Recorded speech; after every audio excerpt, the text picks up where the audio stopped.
Apat pong bagay yung hinihingi namin dyan sa manifestation na yan. Nakaka-file lang po ngayong umaga. Good morning. Alam po natin na pang-apat na araw na po ito ng pre-marking of exhibits. At mukha pong mapapabilis na po ng konti dahil nagdagdag na po ng marking teams. From just 4 during the first 3 days, 3 for Article 1 and 1 team for Article 2, naging 6 na po ngayon. So merong dagdag na tig-isa yung for both articles. So 4 marking teams for Article 1 and 2 marking teams for Article 2. So medyo binibilisan na po at nagdagdag sila ng working hours from originally from 9 to 5, ginawa na po nilang from 9 to 7. And I was observing them because I've been present since the start of the pre-trial conference kanina, na napapabilis na po talaga yung proseso, although there are still really a lot of exhibits, particularly for Article 1. And then another thing that I wish to announce is that today the prosecution just filed a manifestation with a proposal on certain pre-trial matters. Apat pong bagay yung hinihingi namin dyan sa manifestation na yan. Nakaka-file lang po ngayong umaga. I understand. I was informed that it was filed this morning. I thought it was filed yesterday. Yung una po is that humihingi kami ng agreement na kung pwede during the trial stage, during the presentation of witnesses, direct examination, cross-examination, or redirect examination ay gumamit ng either or both Filipino and English languages. Para mas malinaw, para mas maintindihan, it's a very public proceedings, it's a public trial, and therefore mas maganda kung mas marami nakakaintindi. So it would help kung from time to time ay gumagamit po ng Filipino language na mas simple at mas maintindihan ng mga nanonood at nakikinig.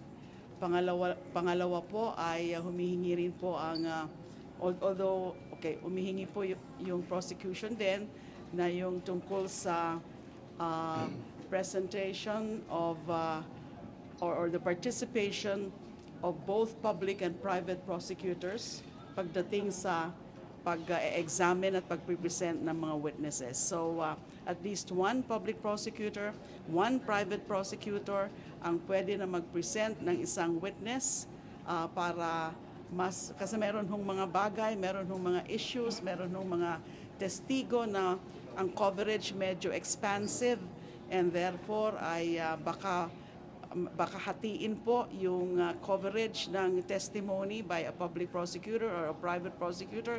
Pwede ring isa lang na public prosecutor o pwedeng isa lang na private prosecutor yung mag-present ng witness. Pero at least 2, para one public prosecutor and one private prosecutor ang naka-assign sa pag-present ng isang witness. Number 3 is that yung tungkol naman sa reciprocal 3-day disclosure rule. Not these 3 days before a presentation of a particular witness, I may notify the other party. Gusto ko pong linawin na itong requirement na ito, itong proposal na ito, ay actually hiling po yan ng defense. Hindi po yan hiling ng prosecution.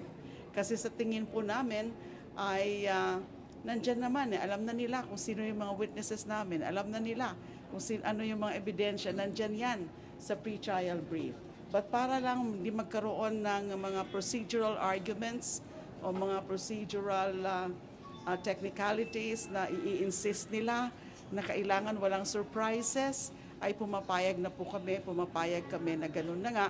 At least 3 days before the presentation of a witness or witnesses, ay kailangan ay ma-notify yung the other party. But again, I stress that hindi po yan nanggaling sa amin, sa prosecution, kasi hindi na po namin kailangan ng notice kapag merong mga ipipresent na mga witnesses. And yung mga dokumento, nandyan na, pinipremark na, alam na nila. And mula pa lang sa pre-trial brief, nandyan na. So there can be no questions about, well, it's a surprise witness, we're being ambushed here by a surprise witness. Pero yun na nga, para wala nang mga ganong usapan that could further delay the proceedings, pumayag po kami, and I'm sure dyan sa manifestation namin, wala silang objection tungkol dyan. The fourth matter, the last matter which is the subject of that manifestation is the opening of the sealed BIR box. Remember, na doon sa proceedings before the Committee on Justice noon, pinagpasyahan ng majority of the members of the Justice Committee na wag na munang buksan yung box na present o dinala ng BIR in compliance with the subpoena issued by the committee.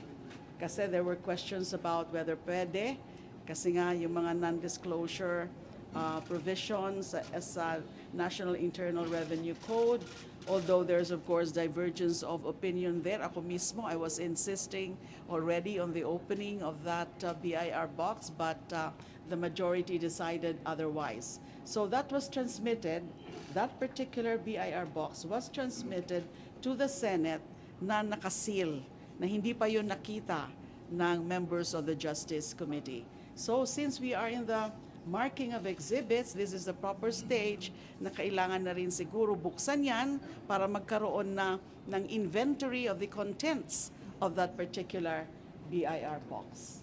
So sa tingin namin, that would aid also in more efficient and more expeditious conduct of trial kung mabuksan na rin yan ngayon during the stage ng pre-trial.